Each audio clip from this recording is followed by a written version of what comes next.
Welcome to Dark Knight Films Reviews and another Versus Night.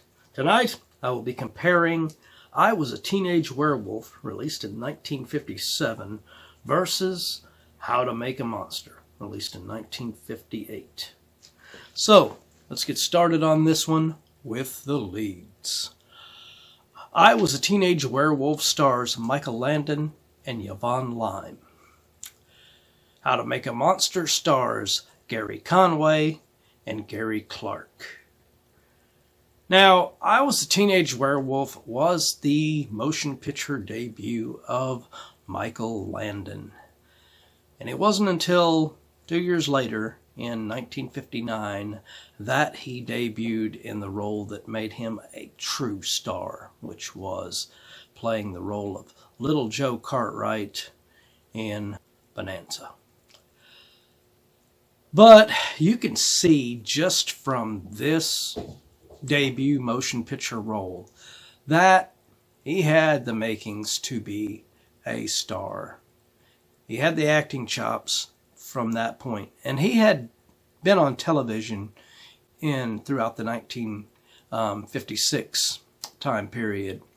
But like I said, this was his motion picture debut, and it is a debut that, most people would be embarrassed by because, it's first film and they did this cheap horror film and everything. But Michael Landon never really was embarrassed by this film and never shunned away from it. In fact, when he made the successful TV series Highway to Heaven, by the time he got to a certain episode, he decided to do a little homage/parody of this film. And that just showed that he wasn't ashamed of his first motion picture role. He embraced it. And that's just another reason to actually like Michael Landon. But he really does give a pretty good performance in this for such a cheap film. His love interest in this is Yvonne Lime, and she's okay and everything. Nothing really to write home about, nothing really special. She's probably just a typical, 50s cheap horror film actress in here. So there's nothing really special about her that stands out, as a lot of these films casts in these. How to Make a Monster, however, stars Gary Conway and Gary Clark. And they're okay, I guess, but they just neither one of them really seems to have that charisma and that style that Michael Landon has. Even though Michael Landon is playing this troubled teen, he's still exuding more charisma and more style than either one of these two actors in How to Make a Monster. So this is an easy win for me. I'm going to give this one to I Was a Teenage Werewolf. All right, so let's move on to supporting.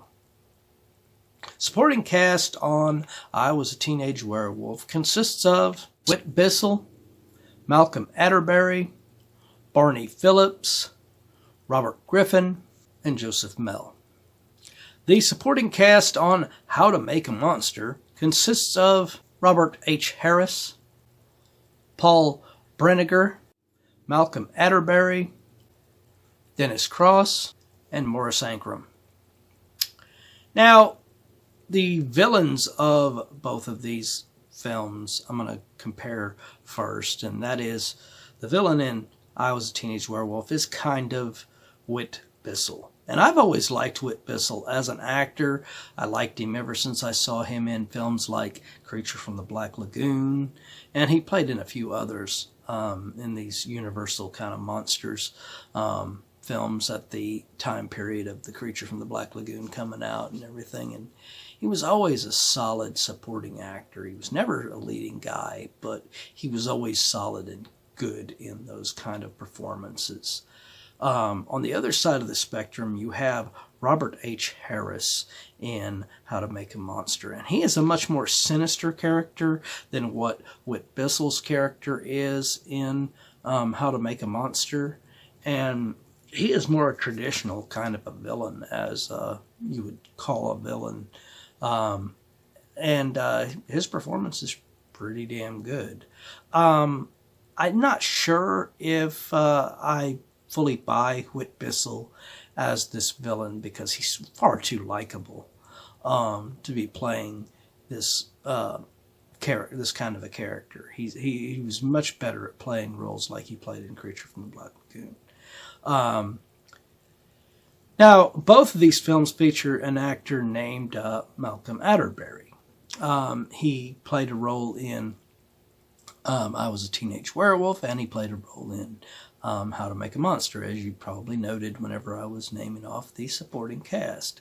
Now, Whit Bissell had starred in a follow-up to I Was a Teenage Werewolf called I Was a Teenage Frankenstein. And if you're asking yourself, why did you not compare those two films instead of I Was a Teenage Werewolf versus How to Make a Monster?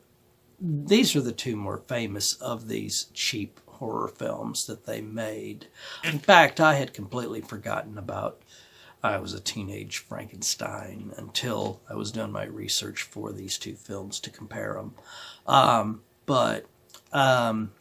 So yeah, I took the two more famous ones that are more well known.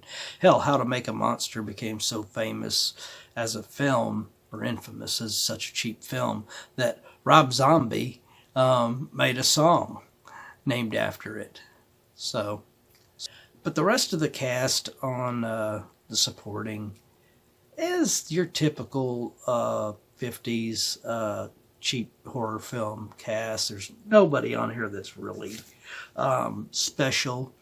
I would say the best people on it was your two villains and Malcolm Atterbury's character. And by the way, he is playing completely different characters in both films. And I think Malcolm's role in I Was a Teenage Werewolf is a better role than it was in the role he had in How to Make a Monster. But it was kind of cool getting him in there and everything. But I think I'm going to give the edge on this one to How to Make a Monster, just because Robert H. Harris's villain is a much more convincing villain. As I said, Whit Bissell is a really great actor, but I don't think he is really as convincing playing a villain. So I'm going to give the edge on this one to How to Make a Monster. All right, so let's move on to story. See if we can get a clear-cut winner on this one. The story for I Was a Teenage Werewolf consists of a doctor who hypnotizes a troubled teenager and brings out a hidden animal within him which kills upon hearing a bell. The story on How to Make a Monster consists of a disgruntled makeup artist hypnotizes two teenagers to make them up to look like the werewolf and monster that they are playing in a film to carry out his plans of revenge. Now, both of these, if you hadn't noticed by the story, they consist of a villain hypnotizing a teenager, or in How to Make a Monster's case, a couple of teenagers to do their bidding. Now, like I said, with Whit Bissell, it's more he's just using Michael Landon's character. He's not really a villain character of the traditional sense.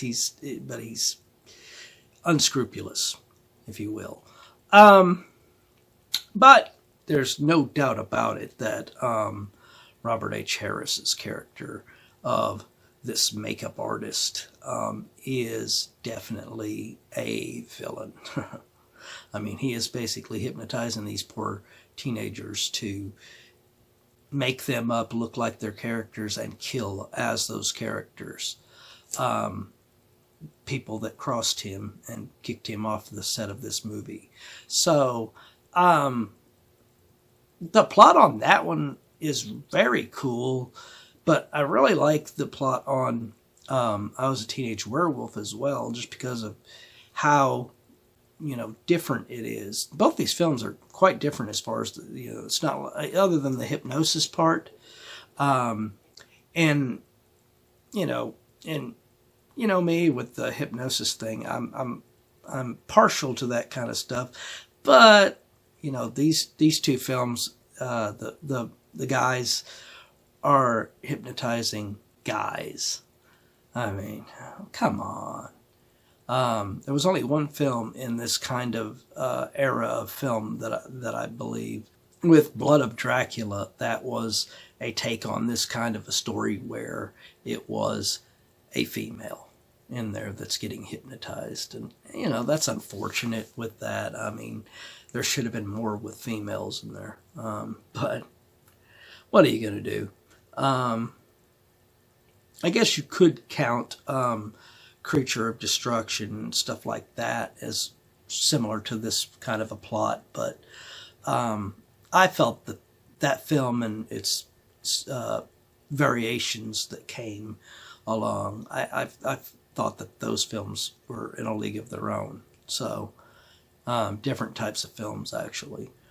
But which plot do I like best out of these two? I think because of the animalistic thing that, comes out of Michael Landon, I think I like the story on I Was a Teenage Werewolf better than the guys making them up to look like monsters are not real monsters with the makeup guy, It's a cool plot, but I think out of the two, I think I prefer I Was a Teenage Werewolf, so I'm going to give that one the point on this one. Alright, so let's move on to direction and see if we can get a clear-cut winner on this one. Alright, so I Was a Teenage Werewolf is directed by Gene Fowler Jr. How to Make a Monster was directed by Herbert L. Strock. And Gene Fowler Jr. directs As a Teenage Werewolf. I mean, neither one of these guys is really a, kick-ass director that have really a stylistic, awesome approach to filmmaking. They're little indie horror filmmakers. But I think out of these two directors, I think the most stylistically shot and most well made out of the two films as far as direction goes.